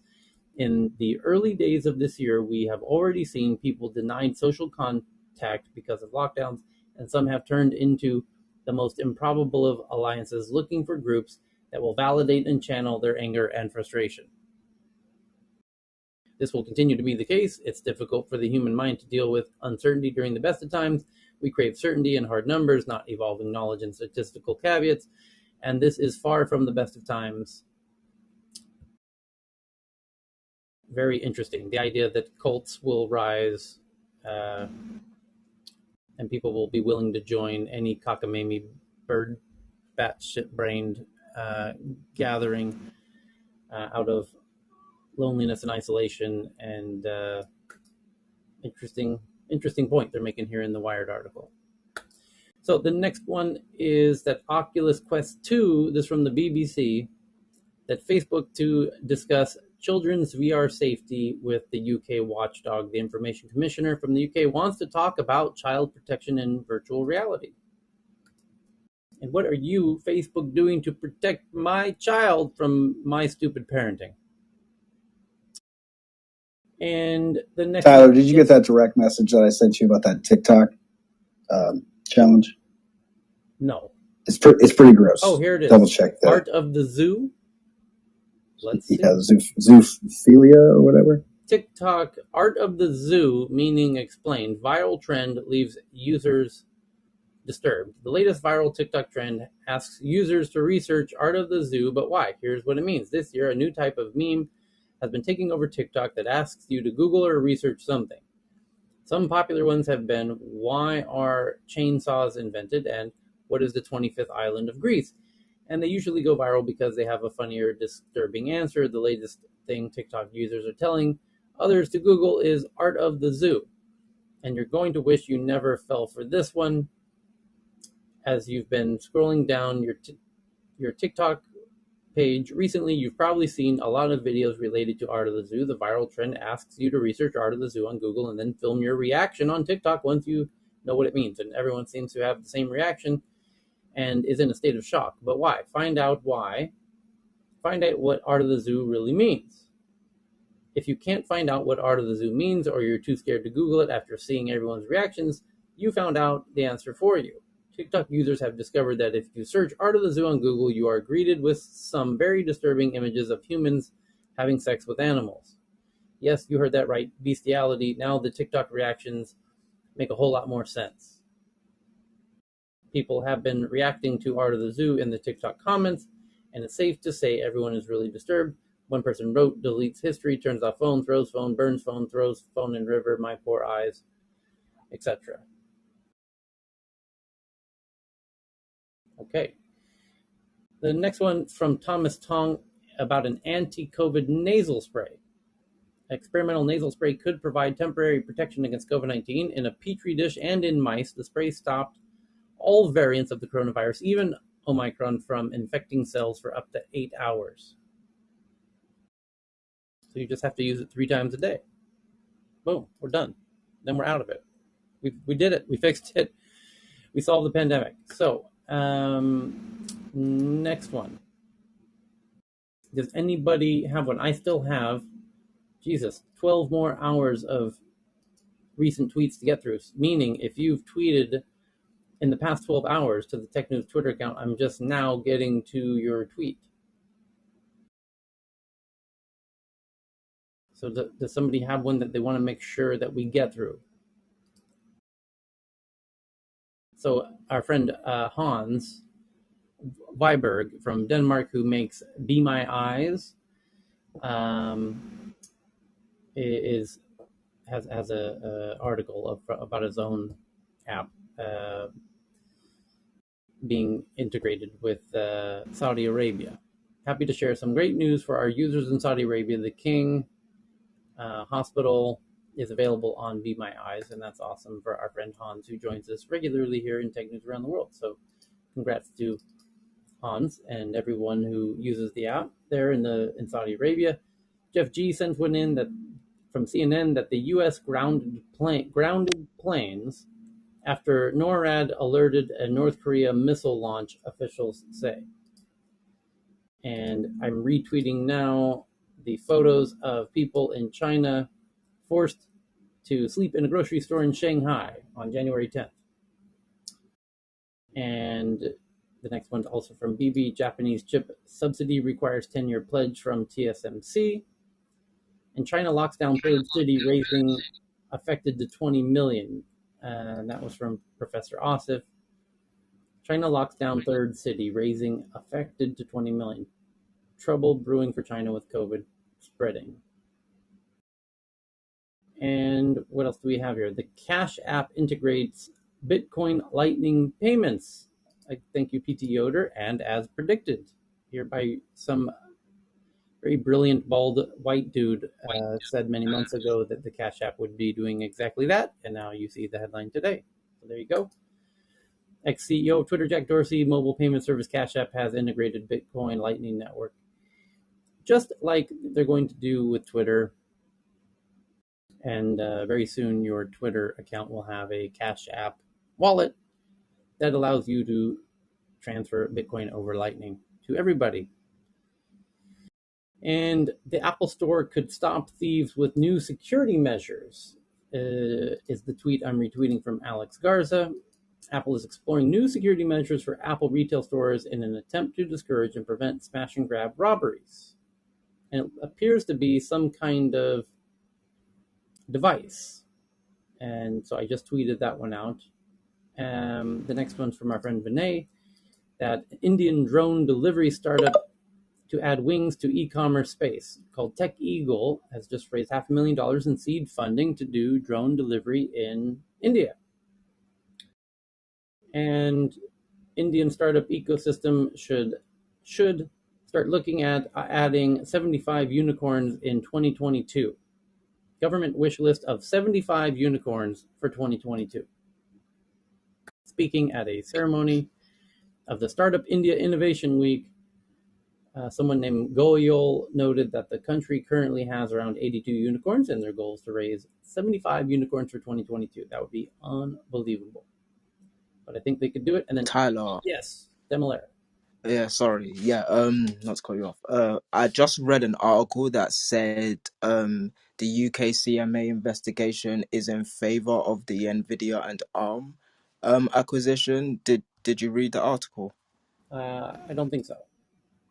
Yeah, I just sent it to you on Twitter, to the TNATW Instagram inbox, and I think it's probably the biggest news that no one is talking about right now. I hope you meant Twitter, because And I'm using Instagram.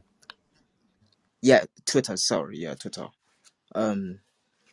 But yeah, basically, it's saying that the investigation is quite lengthy. It was like got this lengthy PDF document, and it's called the Phase 2 submission. It looks at all the key markets addressed by Nvidia and ARM and the reason why the merge entity won't harm competition in those areas.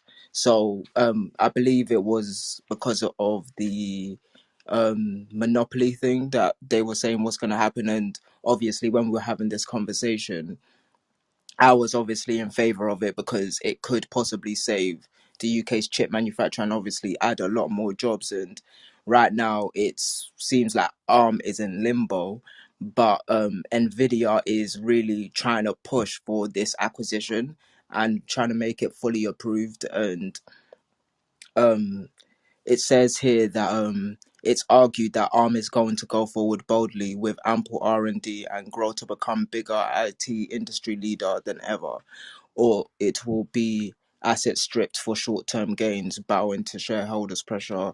The former situation would be witnessed thanks to the backing of Nvidia, and it's talking about something about the ARM IPO and all of these things. But the point is that this is being pushed really hard, and what the CMA have said is that it's possible that the acquisition could go through. That big news. Yep, indeed.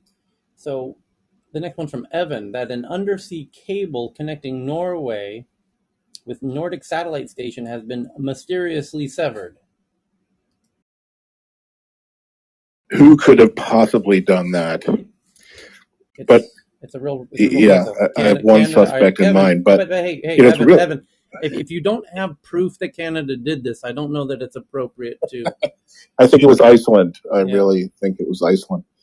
But this is going to be a real problem because these undersea cables are very vulnerable, very easy to cut cables if you have like a submarine fleet, for example. So yeah, watch this as tensions rise with like NATO, with the idea of Norway and I'm sorry, not Norway, but Sweden and Finland joining NATO. Russia's going to get really aggressive. Very easy if you have a submarine fleet is a funny sentence to say because there's only quite a few people that will be able to Yeah, execute that must be Canada. properly. Tyler, it's Does Asif here. Paraguay have us? Does Paraguay have submarines? Tyler, I was going to say, talking about Norway, and since you talk about electric cars, I just got an alert from New York Times about Norway has reached a milestone, which is that only 8% of new cars sold in Norway are now purely run on conventional gasoline or diesel fuel. Mm-hmm. And they're going to be the world's leader in shifting away from traditional cars. Just thought bring that to your attention. Yes. Well, working in Sweden as I do, that's not news at all to me. But I think people would be very impressed if to spend any amount of Oh, time and in. Tyler, just to answer your question, unfortunately, Paraguay did not have any submarines. So, Thank you, Piotr. hot off the presser. Of course, it'll help. So the mystery continues to figure out who's cutting the internet cables to Norway. Again, it might be somebody with some submarines in the region.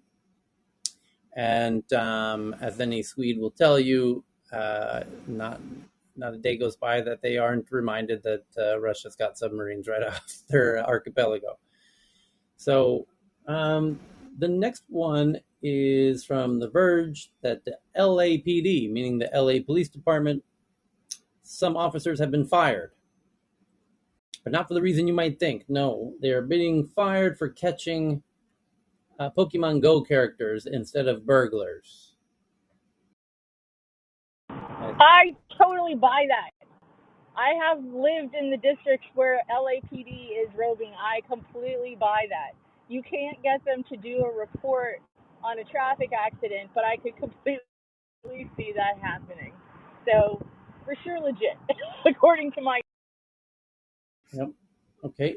Sony patents tech to scan real objects into virtual reality. Well, there's already a lot of people doing that. So just retweeting that. And the story that is just going viral in the past 24 hours is the cows with the VR headsets who ostensibly, through the VR headsets, believe that they are in an open pasture when in reality they have their heads locked in a feeding bin. And, I remember yesterday someone replied this thread under Technical Rally said it's a cow matrix. So it's like the cow matrix. Yep. It's Moodiverse. The Moodiverse. I think it's horrible. The Moodiverse. That's hilarious, Cheryl. Yeah, my own joke was that we now have a new category of food where we have free range meats, and now we will have free range that think they were free range, or animals who thought they were free range meats. And I can't believe it's not free range meats. And what else do we got here? A whole bunch of COVID data, and ice sheets in West Antarctica have thinned to record amounts, and the Doomsday Glacier vulnerability seen in new maps. Sea and airborne surveys show how Antarctica's mighty ice stream can be melted from below. Okay, and it's now being reported that Facebook has hired over 40 former HoloLens employees. And Wall Street, Ken has one from the Wall Street Journal that says, hungry for chips, Huawei invests in Chinese company.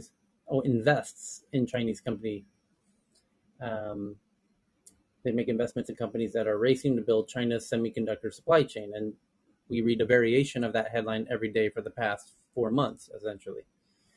China's investing incredibly heavily into making their own chips.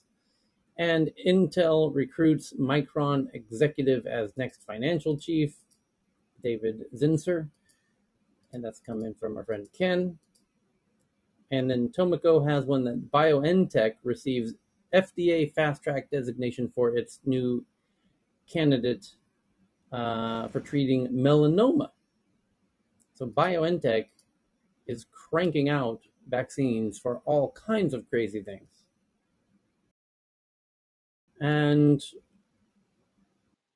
what else do we have? Omicron largely evades immunity from past infection or 2 vaccine doses. And that's why everyone's getting it. Because you have to have. At risk of starting a COVID debate, I wanted to know about this. What's the horse dewormer thing called again? I forgot its name. Ivermectin. There was this Joe Rogan podcast that I did not know what was happening, but I just happenstance clicked on it, and it was with this doctor who helped make the first SARS vaccine or whatnot, and was at the forefront of, this. But I forgot what the name of the field is, but I was wondering about the other vaccines that are coming across, seeing as like that's the article that you were reading about as well, and all of the studies that are happening.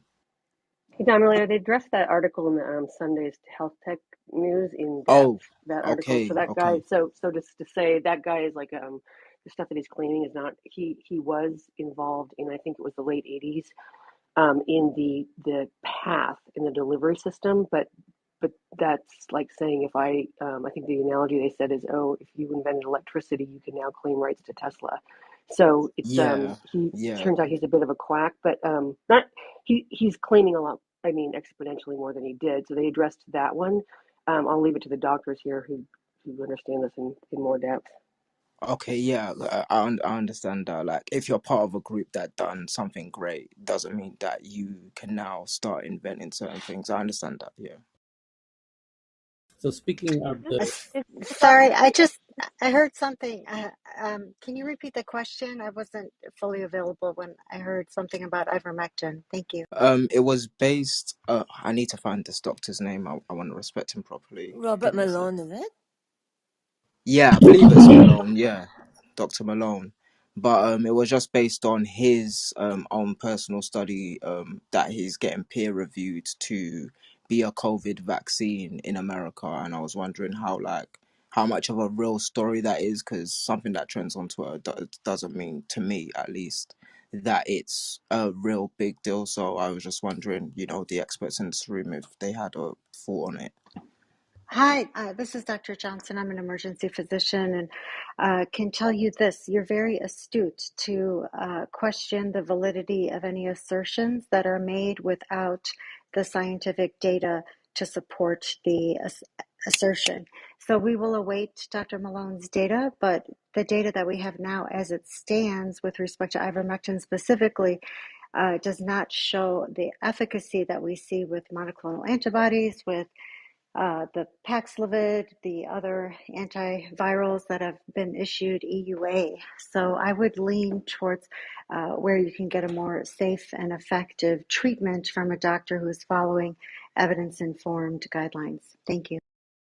Does anybody know what made him do this? Like this particular thing, was he like paid in advance, or what? Does anybody know the impetus for this? Because we hadn't heard about him for any other, innovations or like immunization issues like the HPV or anything like that. Does anybody know what happened? Why he did he get paid? I just don't know, like if the affiliation happened first or afterwards. Don't know. Okay, 2 tweets. Tyler, I just tweeted out to you a spreadsheet that somebody on Clubhouse put together refuting all of the misinformation that was sent out about COVID in Clubhouse. It's very interesting. Yeah. Thanks. Okay. Pfizer, Jason just sent in this one from CNBC that Pfizer's CEO says that 2 COVID vaccine doses aren't enough for Omicron. The 2 doses, they're not enough for Omicron, Pfizer CEO said. And the last 2 articles are both about robots. The first from Poppy, is from insane video footage of a new robotic hand able to use tweezers and more. So I'm tweeting that one out. It's a video of a robot using tweezers better than you can. So hence you'll be replaced because it costs less than you. Next one is about a $300,000 massage mega robot. Who knew the robot uprising could be so good on the shoulders? as now masseuse get added to the ever-growing list of careers. Is it a warm touch? That's a great question, Cheryl. I assume for $300,000. Or a happy ending. Yeah. I was just thinking that. Oh, Sherry, A I happy see. ending thought, ladies and gentlemen. All right, Cheryl, we'll leave it there and catch you next time. Thank you, everybody. We'll see you tomorrow. Thank you. Keep the tweets You coming. love massage.